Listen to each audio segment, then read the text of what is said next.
Take a deep breath wherever you are. In your bed or on a walk or in the car. Take a deep breath if you please. Are you ready? 1, 2, and 3.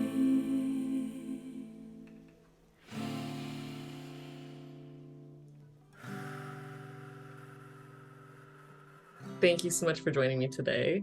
I'm here with the legendary Shayani Nina Rubesh, or Shayanina Rubesh, or Nina Rubes for short. What facets of your identity feel important to name today? I am a young lady, a recent grad, I would say. Recently joined the workforce, struggling adult from Bangkok, Thailand. Awesome, cool. Well, this is the podcast where I don't know, we get deep, we find wisdom in people, and maybe get a little existential. That's why we're doing it at night for you. It'll be night when we're done, probably for me. Let's start with a pretty big question. Well, What is something that you're grappling with in life at the moment, big or small? Anything. one of them is about boys. So my romantic life, which is something one of the bigger things I'm experiencing in my life.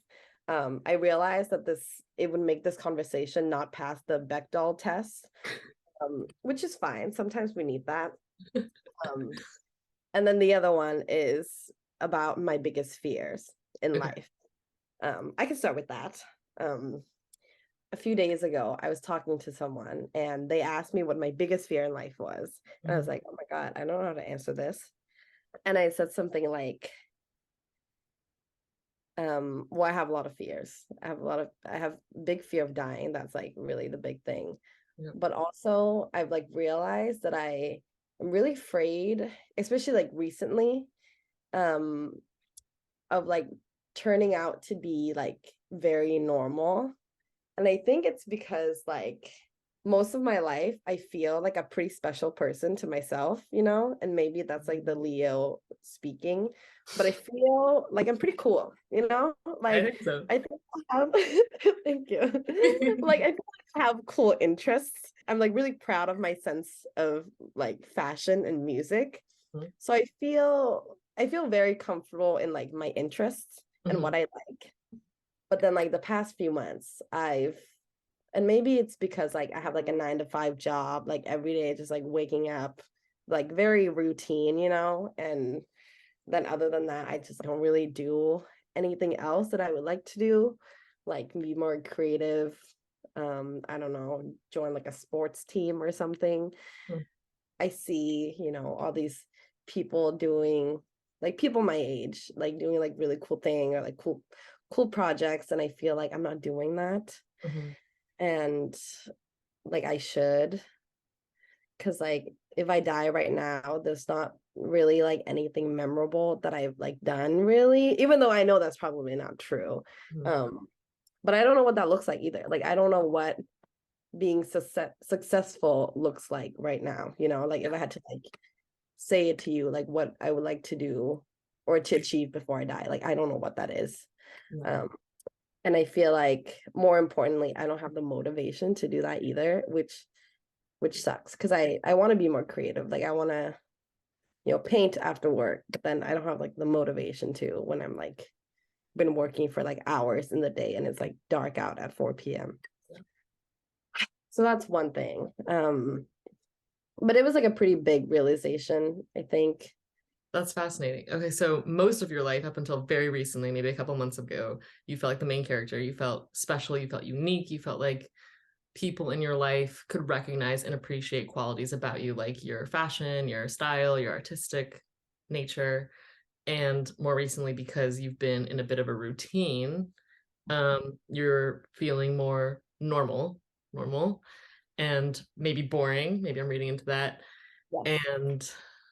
and not so special anymore. And then that's bringing up maybe issues of like meaning and identity and what you want to achieve in life, because what is your purpose if you're not special? That's true. You summarized it well. I think and I feel like it's like hitting me right now because like up until I graduated, there was kind of like a path that was expected of me, and a lot of people like going to school, going like finishing high school, going to college, whatever, getting a degree. Mhm, So after I graduated, I kind of had like more of a freedom to like choose what I want to do. So the fact that I have this job because I chose to do this. mhm, So it feels more on me, I guess. It's mm, like easier to put a blame because like I chose this job, I chose to do this. And I like it and I'm appreciative of it, but I think it's easier to like blame myself because I like fully chose this. mhm. It reminds me of this picture. I think I put it on my Instagram story at one point. And also I feel like I've talked to you about it by this guy. I want to say his name was Andy something. And it was a picture, it was a painting of this guy who has climbed up all these stairs. There's like a ton of different stairs that connect to different stairs. And then he gets to the top of the stairs and it's just like a vast plateau. And he's just standing there. And the title of this piece is like Life After Graduation. And it's like you get to the top and then it's just completely on you to define it and figure out what you want your life to look like. And you've settled into this job and you have this routine and sounds like you're looking for meaning. Yeah. And I think I remember that photo, or I can like at least visualize it. Mhm. Um, and I think it's like one of those things that like people talk to you about before you graduate. You're like, oh, you have like this your whole life ahead of you. You have like all this freedom and it's gonna be overwhelming. And it is like I think we all kind of know that it would be, but like to actually be in it Yeah. is so different because you don't know what you don't know. You don't know before you graduate like how many options there truly are. Like as you're like living like life outside of college, you're like actually like feeling all the choices that you have and it's scary. I just read this book that I sent to you, Staring at the Sun by Irvin Yalom, and it's about death and the four central tenets of existentialism, at least according to Yalom, are the issues of, I hope I get these right, death, isolation, freedom, and meaning. And existentialists believe that everything that we think about and struggle with and work toward are related to one of those or more. Um, and freedom sounds like a good thing, but when you have all of the freedom, you also have all the responsibility, which sounds like something that is on your mind these days. Um, and it can be really daunting and overwhelming to feel like it's completely on you to like be happy or be fulfilled.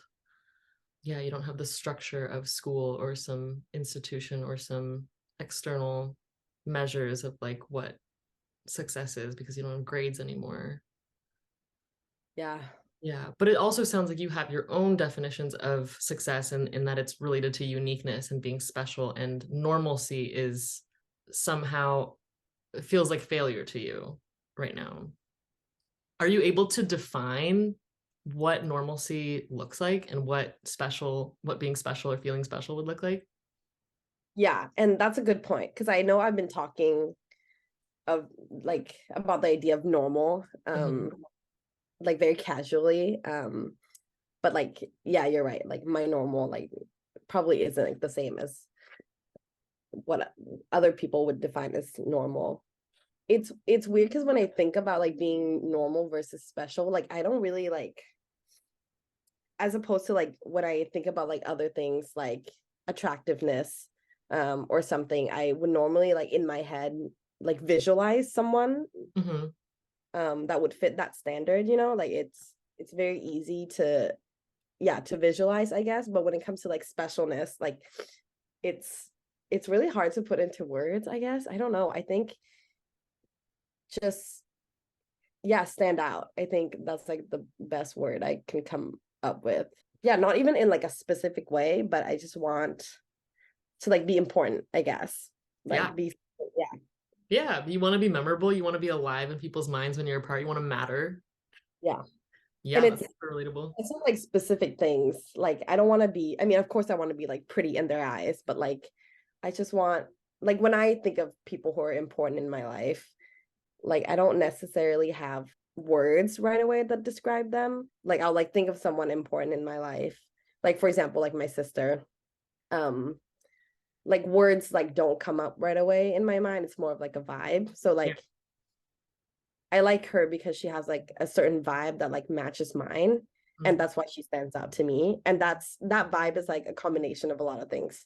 It's a combination of her like being really funny, and just like, you know, inside jokes we have, just very like contextual. Mhm. Um, but I guess like yeah, vibe is a good word. So I just want to have like good vibes to people. Mhm. Yeah. Vibes that stand out. Yeah. Yeah. I definitely have good vibes when I think about you. I feel warm and excited and often like, oh, it's been a while since I've talked to you. Oh, thank you. In wanting to stand out, what are the ways in which you would want to stand out? Yeah, like one thing is like being creative. Either that's like through my clothes or like the way I talk about things. Mhm. Um, I feel like when I click with someone or I'm like fascinated by someone, it's like a lot of times it's because they like talk about certain things in like such a unique way that I've never heard before. Yeah. And it could be about anything. Like it could be about like their interests, just like literally anything, like a hot take they might have, whatever. Mhm. Like I really like that. So I feel like maybe that's what I want people to like have of me too. Just Mhm. like when they think of me, they're like, whoa, like that person is so unique. You know, they think of things so differently. They look at things so differently. Mhm. Um, they dress so differently. Or I guess more like uniquely. That's probably the biggest thing. Okay. Creativity, thoughtfulness, and like thoughtfulness in a novel way, Mm, yeah, in a creative way. How did that rise to the top of your standards for yourself? interesting. Also, I'm also taking notes because I feel Okay. like you bring up really good points about my own feelings. I This feel will like be recorded. You can have this forever. true. Oh my God. I love technology. I don't even have to take notes. You don't have to take notes. Um, I really like that you said use the word like novelty or novel, you know, like that's I think that's very accurate. I'm gonna write this down before I forget. Okay, I have a pretty easy answer for this. One that I mean I haven't given this much thought because I've never been asked that question or nor have I asked myself that question. But I think not to bring up daddy issues, but like my papa, he's like I honestly think he's like the coolest person in the world. Like the way he just like his outlook on life and the way he like approaches like things, ideas, whatever, just like the way he approaches the world is so unique and so interesting that I've like never really met anyone like him. So I really look up to him for Mhm. that. I always have. And I think that also meant that I tried really hard to like live up to that because I know like he because he's like that, he also like really values people who are creative or like do weird shit, you know? Like that's his thing. He loves seeing people do like weird stuff that other people don't do. Um so I think a lot of it comes from that. Like Mhm. I feel like every time I like want to do something, I like hear like my dad's voice, you know? And I hear his like affirmations. Like every time I like think of an idea, like, wow, that's so cool. I like kind of hear it in his voice Mhm. almost, you know? So I think I like have adopted a lot of like my dad's like standards, or that's not really like a good word for it, but just yeah, I guess it's just like how I was like brought up to see the world. Mhm. I guess like he would always point out like things that are like interesting to him. And Mhm. because of that, I've like adopted that as like what I like see as interesting and unique. Mhm. So that's probably like a big part of it. And this is related to my identity crisis because of my like 9 to 5, you know, I think. And also another part, like comparing it to my sister, Mhm. like there was a time or like in college when I like started doing urban planning and my landscape classes. and then like figuring out my focus in that field. He was so excited. He was and he's always been supportive. I don't want to say that he's like not supportive now, but you could just like tell that he's like more interested in like some things more than the other, which is fair, like everyone does that. And now that I like have I've followed more of like a traditional path, it's a little bit boring to him slash me. Mm. And not to say that my job is like boring. I'm doing a lot of cool shit with it.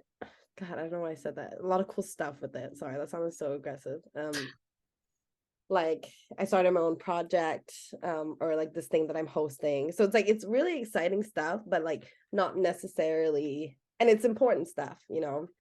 It's like um for more context, it's I I'm hosting this like Asian and Pacific Islander community circle at my job. So it's important and it's very fulfilling. I had a great time, even like had a tear come down at some point like during our meeting. It was beautiful. But like not necessarily creative. It is creative, but not in like an artistic way, I guess. Okay. And he was like happy for me, but I don't know. And maybe this is just like also my insecurity like projecting too. Like Mm. I don't think it's like really that artistic. Um like my dad, like the version of him that's like inside my head definitely feels that way. Mm-hmm. So yeah, I think that's like part of my identity, I guess. 'Cause especially like when we, and I don't know if I should say this, but like um like the last time we went home, it just seems like he's like so much more interested in like what she is doing. Mm. And I feel like naturally the conversations just like is more about her and what she's doing and not like really about me. And that just like adds to me feeling shitty about Sure. my boring life, which is not boring by the way. Like I'm living in New York, like I have like all these opportunities, like I'm very fortunate, so like it's not at all boring, but just to like my dad's standard, or at least like the version of him in my head, it definitely is. um Yeah. but yeah, that's The version of him in your head is interesting. There, I think my family members also have, they live in me in a way that's not always completely accurate. And it makes me think that, well, early on in life, you probably picked up on this pattern where your dad would reinforce things that were interesting, that were creative, that were inspired, that were artistic. And so now you have this pretty deeply held belief that that is what he values. And if the things that you're working on now, even if they're interesting and important to you, don't necessarily tick the boxes of being artistic or creative, then you think he won't necessarily be interested in it. And I wonder if the way in which you talk about these things when you're with him, you have like muted enthusiasm and muted excitement about it because you expect him not to be interested in it. And then he picks up on a lack of interest and excitement about it from you. So then it like he mirrors it. And then that reinforces this idea that, oh, he's not as interested in me. But yeah, I don't know. I wonder if there's a way in which you are tamping down your excitement and your interest in the things that you currently are doing. Like this Asian American Pacific Islander project sounds so important to you, and it sounds like it um tugged at something emotional for you, and that feels big. That feels really big. That's like what art is about. yeah. um yeah, it also makes me wonder if there are ways in which you were artistic and creative within that project. I feel like there must have been. Yeah, definitely. And I'm like, as you were saying that, I'm like literally like trying to recall um like times that I've like told him about it. And honestly, I think it's just like lack of communication about like those things that I wouldn't think he would be excited about, period. Like if it's like not something that I think he would be interested in, I think I just like don't share it, Mhm. which is kind of the same thing, right?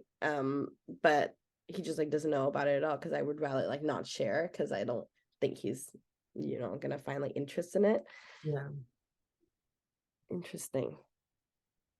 Yeah. It makes me think of when I was in middle school and I started drawing and getting into art, and I would get really into these pieces and I'd finish them and then I'd bring them downstairs and show my parents. And a lot of the time they'd praise me and they'd celebrate me and be like, that looks so good. Like, we're so proud of you. You're doing such a great job. And then that would fuel the fire and like motivate me to do more of them. Um, and I can't remember having different interests that like went neglected because they didn't receive praise in the same way from my parents. I don't think there was like something else that I would rather have been doing, and wasn't doing because it wouldn't receive praise. But I do feel like that was a big part of the process, was like, I know I'm going to get this reward from doing it, which is this like Mm, admiration and praise from them when I'm done. interesting. So you end up like keep doing what you know will get praised. Yeah. What you were saying about your dad living in your head made me think that part of questions about identity are like figuring out where we end and where our parent begins, or like where we begin, where our parent ends. But like, how would a person know that they have figured out who they are separate from their parent? Like, how much individuation is the right amount, in your opinion, or for you? I think a big part of why I really respect my dad is because he like doesn't give a fuck. Like he knows like who he is, what he wants, and he just has like such a chill like demeanor like about him. Like he just like, yeah, I don't know. It's, I feel like maybe it's like that white man like confidence, just like knowing what you want, knowing that like they can just do thing and probably be successful. And if not, it will be fine. Like he'll just move on to like another thing. So I feel like there's, with him, there's like a lot of like a big sense of security, big sense of like confidence that I feel like it is hard for someone like me to have because of a lot of different things, like culturally or just societally. But like just even as a person, I care so much about what other people think, and I'm so anxious that like end goal, I would like to be like my dad. Like I would like to be able to just like do whatever. And I think that's why he's so successful, because he has an idea that he thinks is cool and he'll just fucking do it, you know? Mhm. And he has the resources to do it a lot of times. Um, but I don't, you know, I don't necessarily have like all the resources, and I do have a good amount. Um, which I'm thankful for, but I don't have the confidence. I Mhm. don't have that sense of security, even though I probably do have security. I mean, I definitely do have security, but I feel like that's like the biggest like differentiation, not differentiation, but like the biggest thing that's like pulling me back from being like really fulfilled, is Mhm. because I do give a fuck, you know, like I can't just like go out and do whatever the fuck without not thinking about what other people would think about me or how it would like affect other people.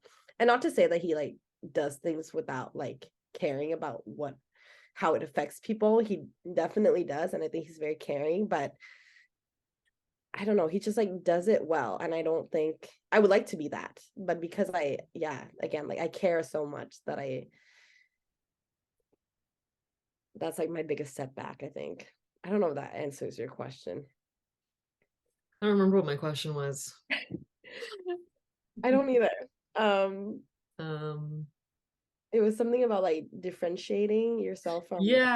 yeah, because I think what I've taken in about the world, at least in this individualistic culture, is that the goal is to individuate from your parents.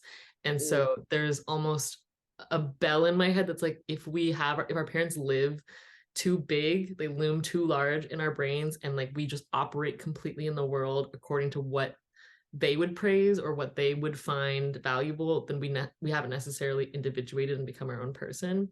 And mm, so okay. for me, I feel like I want to distinguish myself from them a fair amount, but I don't know where that line is. And it's also so cultural. Like it really it is because we live in a society that's like, you should leave the nest and you should be your own person, um, be an individual. And what I'm hearing from you is that your goal is to become very much like your dad, which is not to say that you are fused and like like unindividuated from him. You can like choose to walk around the world like he does because you value those things and you've thought about it rather than having them just be like ascribed to your life and you're like, I'm just gonna go do the things my dad does because I should. Um, so I think that like intentionality piece is important, but it definitely was making me think like where that line is just in theory for people, like how much in theory do you think we should individuate from our parents? Okay, I see. And I do have thoughts about this. Because I feel like people here reflect on things like differently, like I would never have gone to like therapy, um, or like really reflect on my like eating disorder stuff, like otherwise. But like I think that I actually like don't have a problem with what I'm about to say is like not entirely true, but just like in general, I don't have a problem taking on from my parents. Mhm. Like I actually don't like it's not my goal to like differentiate myself. God, as I'm saying this, it's like not true because I'm now just talking about my dad. Okay. When like if I said this to him, he would say that that's not true at all because I've spent my whole life trying not to be like my mom. So it's really weird because I don't care.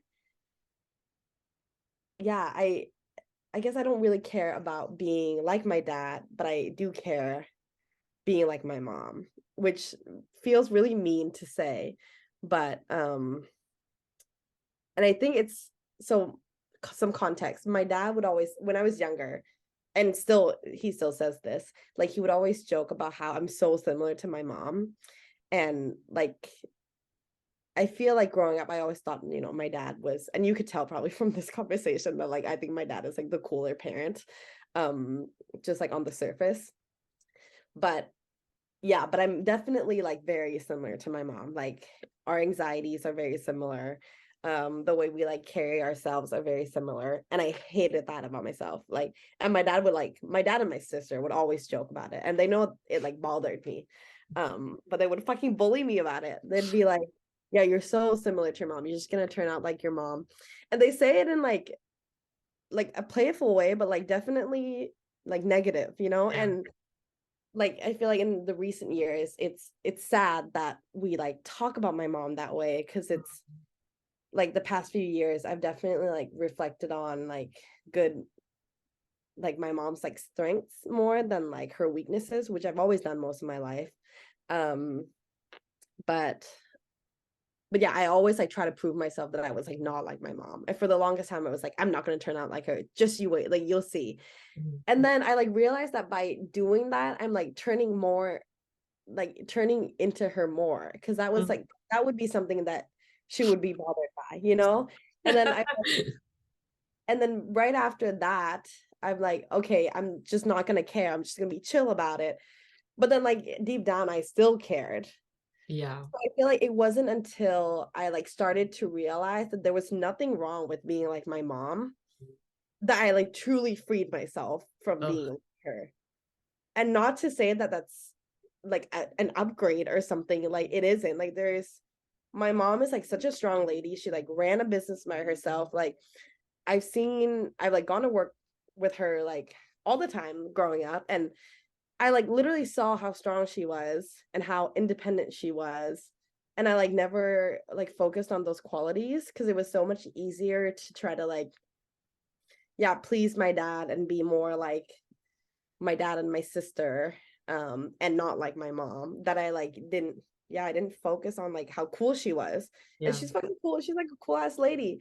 She's anxious and she did give me a lot of the anxiety that I have now, but like, yeah, she's a fucking sick lady. Like she has tattoos, she smokes weed, like what else can I ask for? Like I feel like there are so many other people who have such like worse family situations, and I spent most of my life like shitting on my mom like internally and like trying not to be like her, when yeah, I at this point I could say that I'm like proud to be like her because she cares, like a lot of her anxiety comes from a place of care. Like she cares about us. She's so anal about our house being clean because she wants my, the whole family to come home to like a clean house.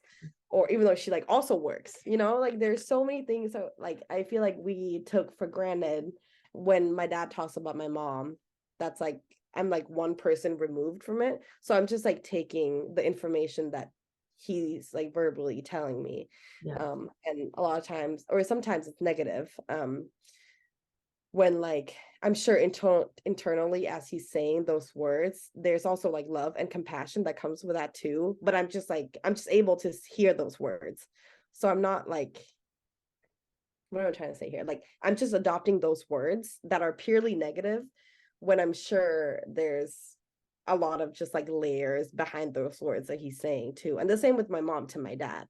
As I'm talking about this, it sounds so much more black and white when I'm sure like between them it's not like that. Yeah. Why do you think when there's this like infinitely complex and rich array of feelings and layers, why is it that you only are hearing the words? Like what's happening for them or for you that like when they do talk about each other, it's like all you're picking up is like the surface level narrative and the other stuff below it doesn't come through. I think because we like don't talk about our feelings. I think of myself now as like a good mix of like being Western and like the rest of, Asian. But like I feel like we grew up pretty Asian. Like my mom would like talk about her feelings, but in like a very extreme way, like what she's already like, I don't know, like the end of her like processing the feeling. Like I feel like we never talk about things in like a analytical way. If she's angry, she would just say she's angry because of this, but not really like explain like the thought process, I guess. And the same with my dad. It's very difficult for him to like say his feelings in like a way that's like easy to understand, and that's just how he was raised. And he says that he's like better about it now, but when he was younger it was just so cold, like emotionally so cold.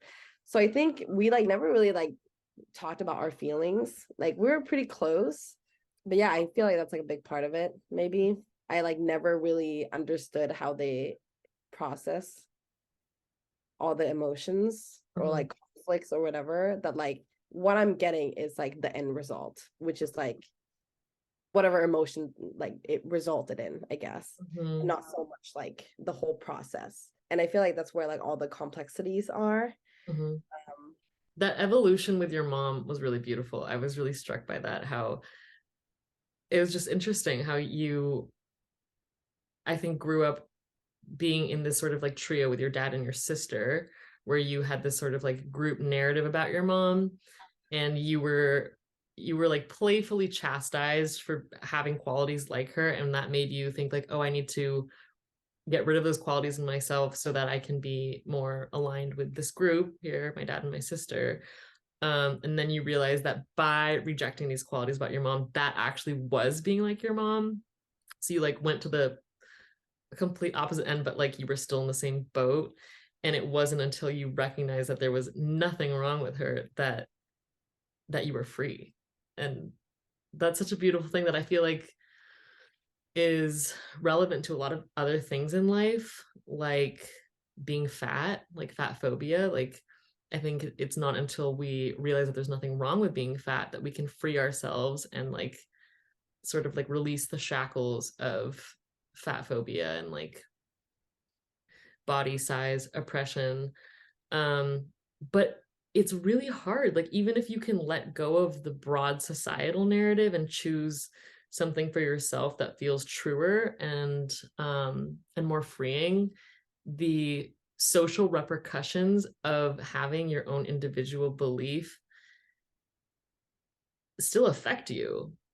um and that might be why you said that you had cleared a lot of that like upper layer debris, but like deep down you said that like you're still a little bit afraid of being like your mom.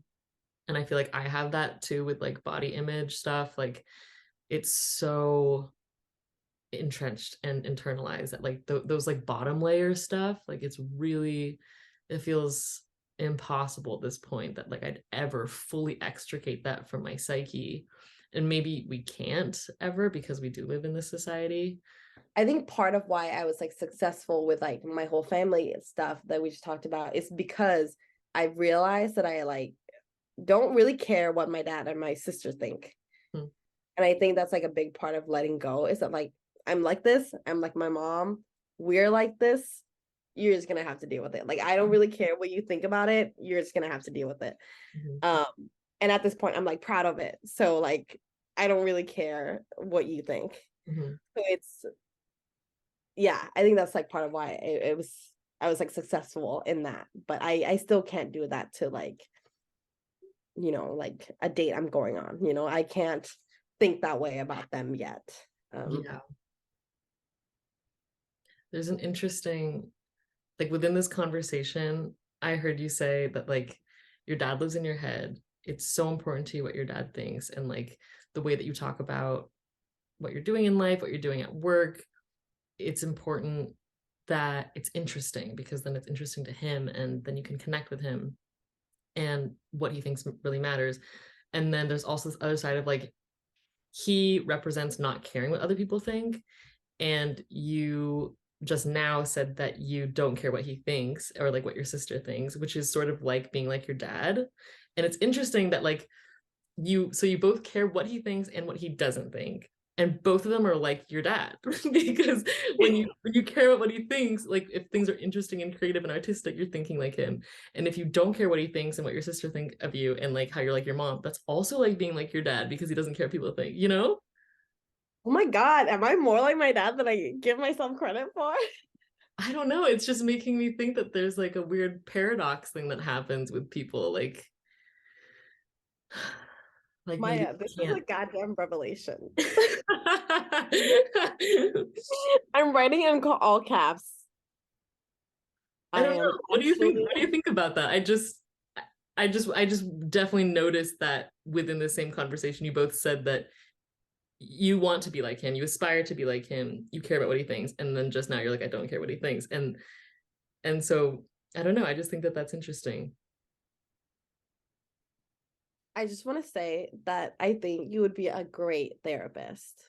Thank The you. way, like the way you like process the information that I've given to you in like such a non-biased way, and you're not just like repeating stuff back to me, you're like actually like processing it and like giving me like more insights Mhm. from like an outsider. And I think yeah, that's crazy. Like I don't think a lot of people can do that as seamlessly as like you do, so that's wild. I think That's you're so gonna be a cool. great therapist. Thank you so much. That means a lot to me. I thought about whether to point out that thing that I noticed because I was like, that does feel a little bit therapist-y to like name a pattern in somebody's life and help them realize it. But ultimately, I thought it was interesting, No, that's and worth super. bringing up. Well, I definitely appreciate all of your vulnerability and honesty, not just in this conversation, but all of our conversations. And that's why I wanted you to be my first guest because we have such good conversations together. Do you want to hear a fun fact though that I have prepared for this? I absolutely would love to hear a fun I fact. was actually gonna say it in the beginning of this, but I forgot. I even like put a star in front of my notes to say it, but I fucking forgot. Um, but it's like holiday themed. It's a fun fact. Mhm. Did you know that I don't know why I think this was so funny. It's not really funny now, but do you know that Jingle Bells, the song, was the first song played in space? At least like as we know. I did not know that. Yeah. Yeah. I mean, Uh, aliens might have played songs, but like to our knowledge, Jingle Bells was the first song ever played in space. why was it Christmas time? Probably they just like played it and it was like 19 like 60 something. It was like in the like space station, International Space Station. Like no. That's cool. Well, that's a good fun fact because it's Yeah. Christmas now, Mm-hmm. right after. That's my fun fact. I need to pee again, but I have like a couple more questions for you after. Okay, go pee. I should go pee too. Okay, let's go pee. Intermission. Intermission. Interpission. Oh my God. You're crazy. Hello. Hello. This is so fun. I'm so glad we're doing this. This is so fun. I'm having so much fucking fun. Like in the middle, at some point, I was like, I could do this for hours. I could do Yeah, this for fucking hours. This is so fun. it is. Yeah, I was like nervous when we started and like before because I was like, I want this to be good, whatever that means. And I knew that once I started talking to you, it would feel natural and like easy, which it definitely does. Well, where did we leave off? We were talking about something about your dad, I think, right? Probably. I wanted to bring it back to earlier we were talking about you wanting to become like your dad and recognizing a lot of strengths in your mom. And that made me think about like my mission of the podcast, where I want to highlight people's wisdom and showcase how everybody has that, from like intergenerational wisdom, wisdom that we have learned from our own lives. And I wanted to ask you what pieces of wisdom you've picked up from your parents, like either implicitly or explicitly, and then like what you have picked up on your own through living your own life, which is such a big question. But Yeah. I would love to know, yeah, what anything. Okay. Big questions. My dad, obviously, like the way my dad is, comes from like privilege too, you know? And that's how he's able to like be himself and probably like comfortable in himself. But I'm sure that it's like a lot more than that. That I'm like not giving him credit for, but he also like hasn't shared that much. So like I don't know. It's like really just from me observing like how he is now, which is like at this point is from a place of privilege. But I'm sure when he was growing up, like he wasn't like rich at the time, you know, like their family wasn't like rich. But I think I've learned this is something that he's said a lot, not just to me, but like other people that he like consults or like his students. It's to just start small. Like he's like really shown me and I think other people that you can do stuff with very little resources.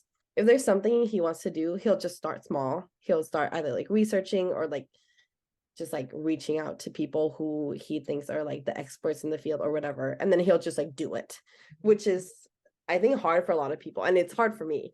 Like, it's hard for me to just to start something and like to go out and like talk to people about it and connect to people about it.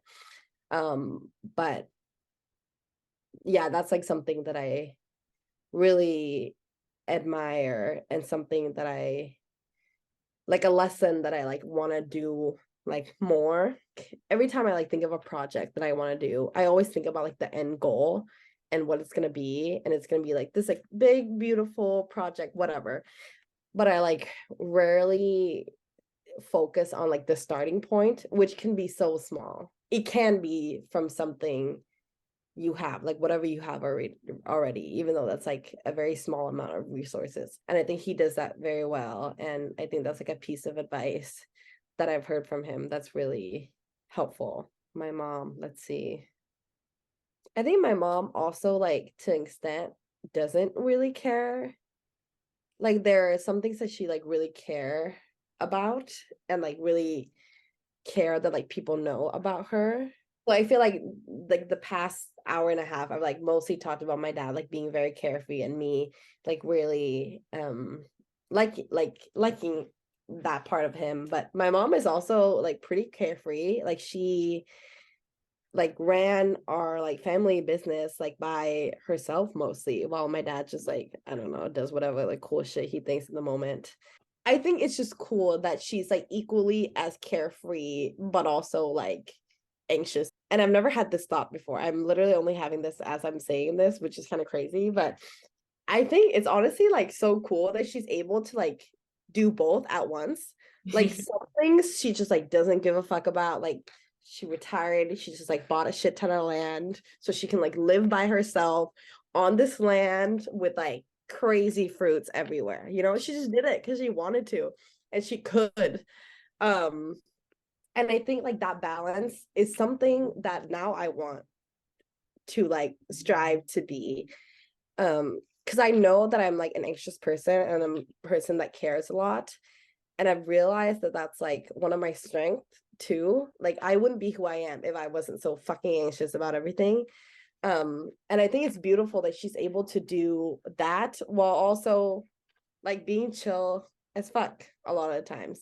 Whereas my dad is just like so chill, you know? But I feel like it's even like harder to try to balance those things and have those two qualities and do them both so well. And now that I'm saying this, I would like to be like that. Like as much as I hate like all my anxieties, like I love that I like overthink things because I it like it makes me like as emotional as I am, and I love being emotional. It's so conflicting, but like I feel like they can like both coexist, and I think it's very cool that my mom is able to do that. That's so beautiful. And what an arc from just even the beginning of this conversation. I know. Yeah. Yeah. I love dialectics, which are like two opposing things that seem mutually exclusive but can coexist at the same time. It's cool because at the beginning you were like, I want to be like my dad because I want to not care what people think. And now you're like, my mom actually also does that. And the things that I thought that I didn't want to be like that she has, like her anxiety and her overthinking, those are qualities that you come to appreciate in yourself because it means that you are feeling things and you're in touch with the world and you're in touch with your feelings in a way that maybe your dad struggles to do. And you're sensitive and you're empathic and connected and alive, and you appreciate that about your mom and yourself. Wow, you said that so well. Wow, you can like really see my whole like character transformation throughout this like hour and a half. Yeah, it's cool that I caught you right as you're kind of going through this identity sort of questioning. But I think we're always grappling with some big question, and it's not so much that I caught you when you're going through one as much as there always is one to be found in somebody's life or more. I mean, you said that you had two. Yeah, this is like not how I thought this conversation was gonna turn into, and I'm glad it did because holy fuck, there's some juicy stuff in here that I would love to visit this Uh, recording. Also, oh, there was something that you said about your dad and how he one of the things that you picked up from him was kind of this mentality of like where there's a will there's a way, and you said that you've seen like the end product with him and not so much the process, which reminded me of the thing about your mom and like emotions growing up where like you'd see the end result, you see like that they arrived and landed at anger but not like all of the other like inner machinations to get up to that point. um and it just makes me think that there's so much value in hearing about people's processes and getting to like witness and observe the processes that lead up to that point, because I don't know, there's something to be learned in that complexity. I don't know if there's so much to be learned from an end result, which is why I think it's important to journal, because like I feel like if people were to ask me questions about like how I've learned something or overcome something, I'm like, it's been 6 years since I started thinking about and working on that. All I can give you is like a really unsatisfactory and like an answer that will not do the process justice. Like I can tell you that like I went to therapy and I thought about it a lot and like mindfulness work, but like it is the day by day small shifts and things that are like really, I think, where the biggest revelations happen. Hard to remember all of them though. That's true. And I think that's why like some of these questions that you've asked are like so hard to answer because it's like years worth of information, like years worth of reflection and like little details and little clicks, you know, or like little like revelations, like you said, that it's hard to re-describe, I guess. And when you're not feeling it, it feels different, right? Like some things that click for you might not click for someone else. Yeah. And it's just so hard to like translate what that feels like into words. And I think it's really cool, like what has happened in like the last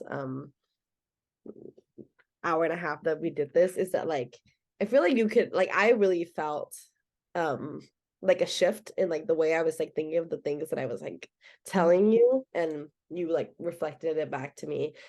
I think I don't know. I think this was like a really good example because like you could really, I feel like that you could see like my faces in a lot of these, just like what the fuck, you know? Just like real time, like Yeah. realizing all of this. I'm happy that I can be a part of your journey, and it feels special to even know that like I'm part of a moment where you've had a revelation. Like that's a really cool feeling. Um and ultimately, yes, you are going through that alone, and I don't know what it feels like to be you and to be having those thoughts. I also hope that like I didn't overinterpret, like earlier when I was saying that like maybe when you're with your dad, you like have muted excitement about the projects you're working on at work. And I have no idea if you do. That was a total like Yeah. guess and projection, because that's probably what I would have done. But like um yeah, don't take what's helpful, but leave the rest. Yeah, and I think that's like why the trust comes in like such a is such a big role here, because like I like when I'm like saying these things to you, like I'm not like expecting any kind of response. And at Yeah. the end of the day, you're like also a person, but I trust you as a person and is someone who I would like to hear thoughts from, even though that's just like from you as a person. Like it, even if that's like not exactly like the things you said to me isn't exactly like accurate to like what I'm feeling or when I went through, it like does make me think, you know, it like challenges like my experiences in the way that it like helps me produce like a new thought about it. And I Mm. think that's so helpful. Like how else, like you don't know what I'm feeling, like you're not like a mind reader, but like the fact that you're like able to do that and give me like a new perspective and like breaking me like out of that, just like my head, you know, I think opens like a lot of opportunities for me to interpret all these things in such like different ways. Yeah, I like have I've appreciated like everything you've said, and even though it's like some of it might not be spot on, it's incredibly helpful and yeah, insightful. Yeah. Yeah, I appreciate everything you say always. Yeah. Likewise.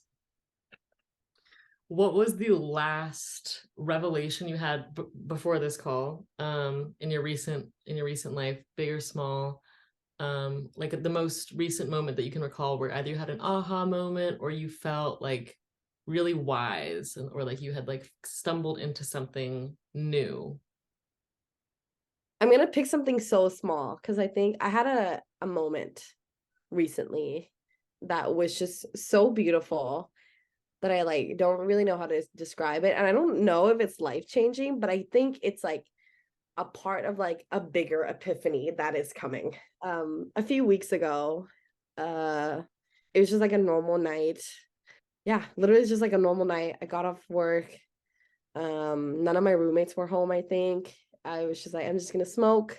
Normally, like when I smoke, I like listen to music for like a few hours and like probably cry or like journal or something. And be like very dramatic, which I love. I love doing that. It feels so good, even though it's like sad. Oh yeah, normally when I smoke, I get like terrified of people and like interactions. Like when I smoke, I like barely talk to my roommates. I try to avoid them, and I've like told them this, so like they try to like give me my space, which is so sweet. But yeah, interaction scares me. But because of that, like I don't like be high in public. Like I don't ever go out. But the other day I was getting the munchies so hard that I was like, I need snacks. Like I am gonna die without snacks. And I like could not find anything in the house. So I was like, fuck it. Like here, you can see the bodega literally from my window. It's so close. Nice. I like sat here for like 10 minutes, like trying to help hype myself up to like go outside. So I was like sitting here, like hyping myself up, like listen to like hyping music. I was like, I'll be fine. And I was like, okay, let's do this. Got dressed, went outside, and it was raining. Opened my like front door and I was like, fuck, it's raining. And I was like, wait, it's raining. So I like walked outside for a little bit, and like I didn't have an umbrella or anything.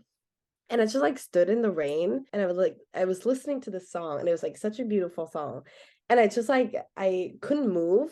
I just loved be standing there listening to that song in the rain so much that I just stood there for like I think like 6 or 7 minutes. I think it made me sick maybe a little bit the next day. I don't know. But it was fucking cold. I just like stood there in the rain and I was just like laughing. I was just like smiling, laughing. And it just felt so good to be like outside.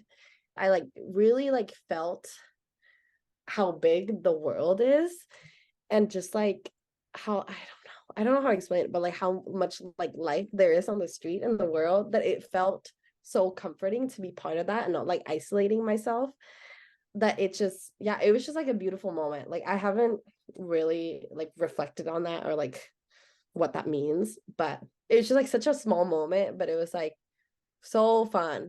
I had a couple thoughts on the bodega Yeah. moment. But first, I want to know what snacks you got from the bodega. Okay. I always get like kind of the same things. And I'm getting sick of it now. But I get I always get this tea. Literally I get this every time. It's green and white tea, unsweetened. It's so good because I love chocolate, but this like cuts the sweetness very well. And then I'll get like Ritter Sports Mhm. milk chocolate with hazelnut. Sometimes I'll get the sour cream and onion lays, and I will get the I don't know what the brand is, the wafers. You know, like the Quadratini. yeah, yeah, yeah. Yeah. But like the big, like not like the little packet, but like the bag. Yeah. The Quadratini bags. Yeah, yeah, the bags. The hazelnut one, the red ones. So you get hazelnut wafers and the hazelnut Ritter Sports. Yeah. And then do you buy Nutella and put that on your chips? No, that's too much. That I great Cool. combo. Good to know what snacks you're enjoying. December 26th, 2022. Yep. My other thoughts about the bodega story. One, you standing out in the city and feeling the aliveness and feeling surrounded by life made me think of how much you love traveling and how that I don't know, that like captures, I think, what you've expressed about what you love about traveling is just being like immersed in a new city. And yeah, it just makes sense to me that that felt so lovely and fun and enjoyable. The other thing that I feel excited about is that you had started that anecdote by saying it was a normal night. And at the beginning of this podcast, you were like, I want to move away from normalcy. I don't want to be normal. I don't want to be too normal. And here we are seeing something so beautiful and so enjoyable and enlivening come out of a normal night. And how much beauty and how much room there is for interesting things to happen within the mundane. Yeah. God damn it, Maya. Yeah. You're right.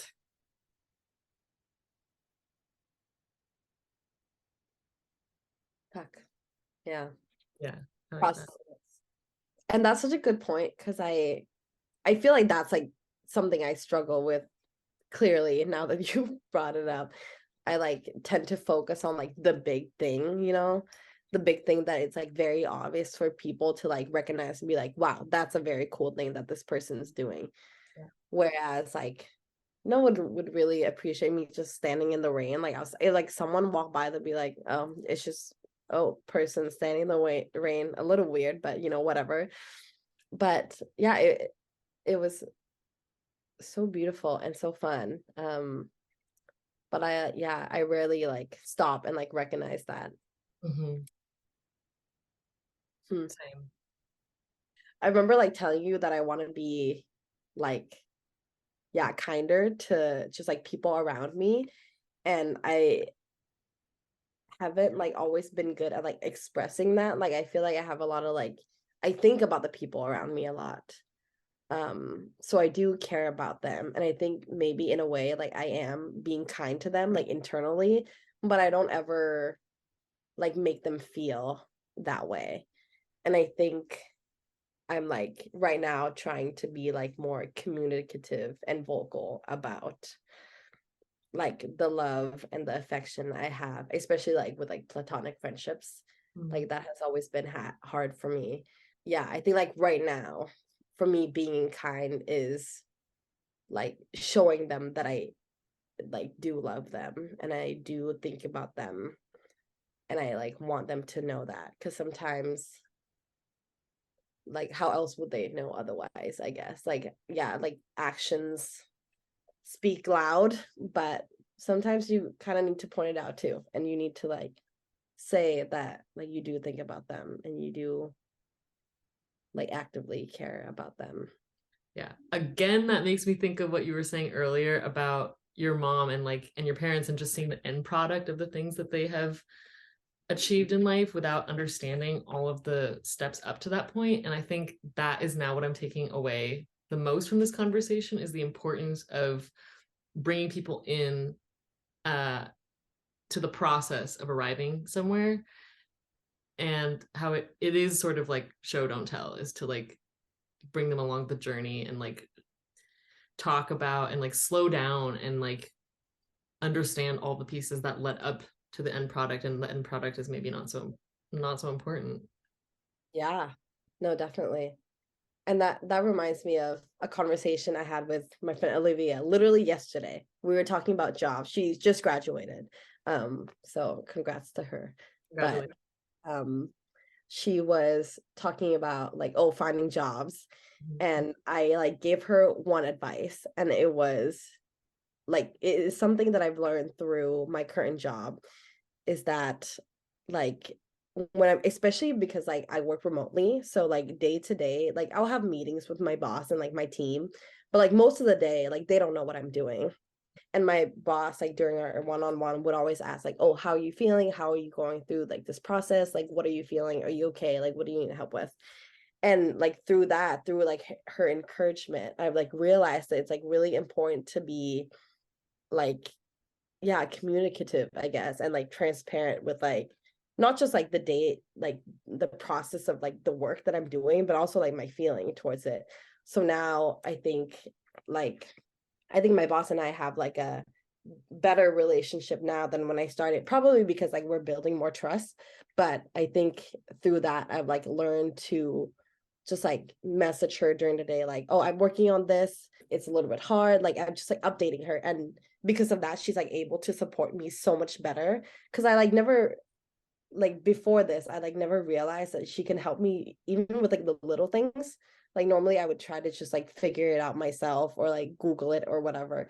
And she was able to like follow my journey and like my feelings and my emotions too. And that was the advice that I gave my friend Olivia. And I think, yeah, it's kind of related to what you were saying about, yeah, pointing out that like the importance of sharing that reflection along the way rather than just the end product. Mhm. How did that adjustment influence or shift your relationship with your supervisor or your boss? I think maybe it's just more like humanizing, like Mhm. being able to be like, hey, I'm working on this, what the fuck is happening, like this is so overwhelming, I don't know how to use this, just like venting. Like I think a big part of it is venting in combination with like, yeah, reflecting. And then from that, like how do we like make this process easier for like the next person who's going to go through this process, you know? I think we're just able to like exchange so many more ideas when it's brought up. Mhm. um, and because of that, we just, and I think a part of that is to like learn how each other communicate too. I think she was like able to learn like my working style through my reflection and me sharing that with her. And on the other hand, like me, like she was able to like share feedback with me and like extend the hand, to help me, just more trust. Mhm. And also like algorithm, like you're feeding her stuff for her algorithm about you, and for like about how to do this project better next time, like how to make it more efficient next time. Efficiency. Efficiency. We love. Fun fact, Maya and I were supposed to start a podcast in college about efficiency, and I think we only got to like a one page of like Google Doc or something, but Efficiency for me comes from my mom. That's something that I've learned from her, that is both a pro and a con, because it comes with saving time and saving energy and anxiety about how to do things always as efficient as possible. Yeah, I feel like that is what it is to inherit things from our parents, is like there is the like wisdom piece of it that's like, yes, this was helpful for like our lineage and evolution, and what is the downside of this? How do you feel about people equating efficiency to laziness? Well, I'll have you answer that first because this is your podcast interview. um I asked you because I don't know. When I joke about it, I probably mean it in like a negative way a little bit, probably, but at the end of the day, like if you're being efficient about it and it gets to your goal, whatever that is, and you're comfortable with the process of being efficient, then I think there's nothing wrong with being lazy and doing like, because some, like a lot of times I'm really fucking lazy and I don't want to like do things because I'm tired or whatever, and that's like who I am. And if I'm lazy, I'd rather think of a way that fits with my lifestyle and who I am and have it work. Mhm. So I don't think there's anything wrong with being lazy. Yeah, Yeah, reclaiming that word. do it. That's ultimately, as I was listening to you and following along, that's ultimately where I landed as well. I don't think there's anything wrong with being lazy. I think being lazy can be a good thing. Makes sense why we wanted to do a podcast on efficiency together. I'd love to like have someone else who's like super productive, or like what you think of like productivity objectively, come in and like give a thought on this. And maybe it makes sense why we didn't ever make one.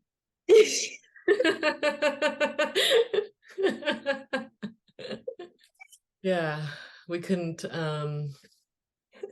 visualize the benefit, I think, like for the benefit and the value of it to outweigh, the work of it.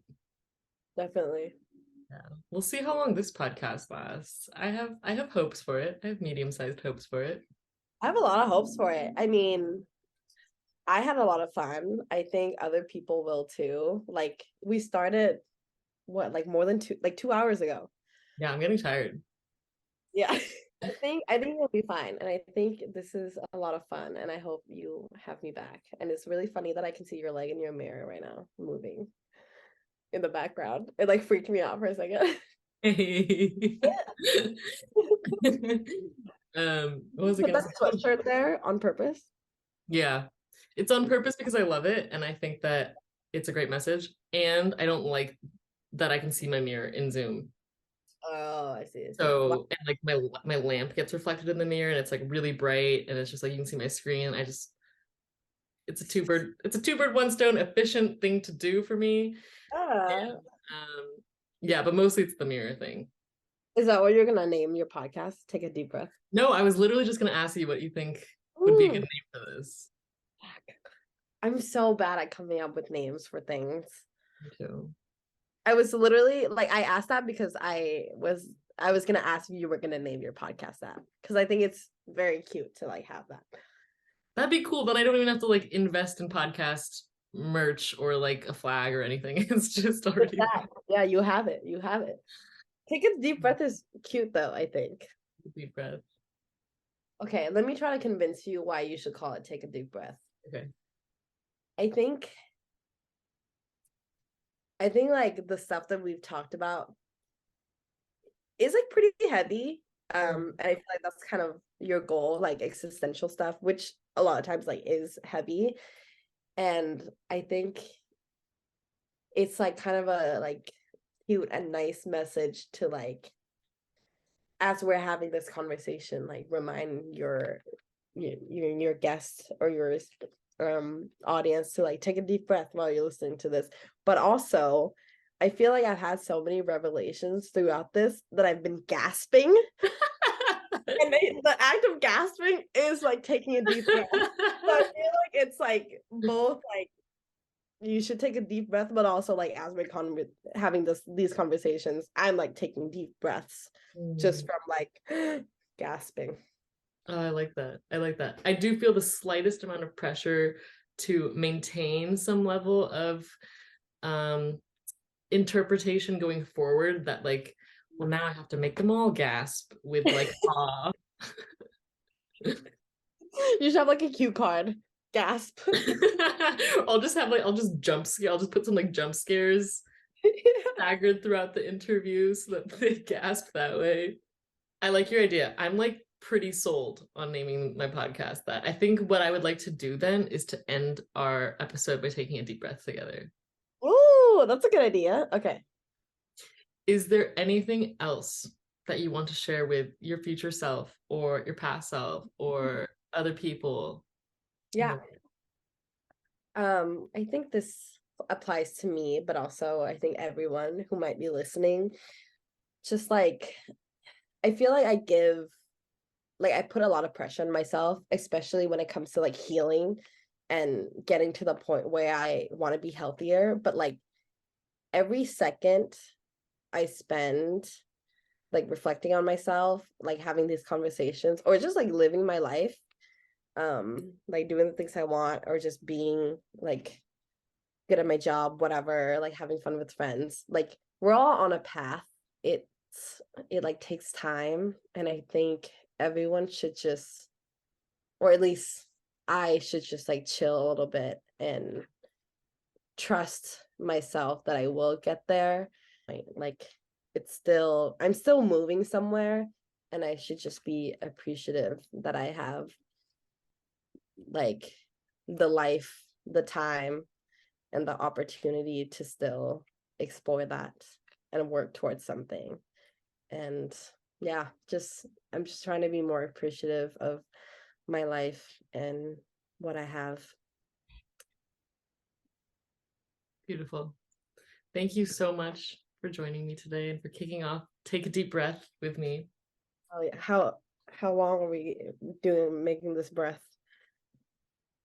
Well, the exhale should be longer than the inhale Okay. because inhaling activates the sympathetic nervous system, which is like fight or flight, and then exhaling activates the parasympathetic nervous system, which is the rest and digest relaxation part of your nervous system.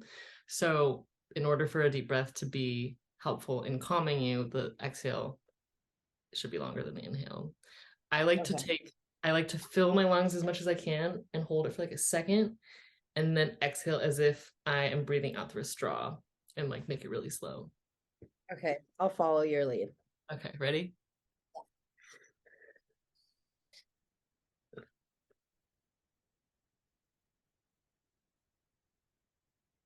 Wait, are you exhaling already? Oh. I thought you were still holding your breath the whole time. Just a second. You don't even have to hold it. You're like, Wait. I was Let's like, redo. redo. Yeah, redo. Okay, Redo. ready? Don't Yeah. follow my lead. Follow your lead. That's better. Okay. Okay, ready? Go.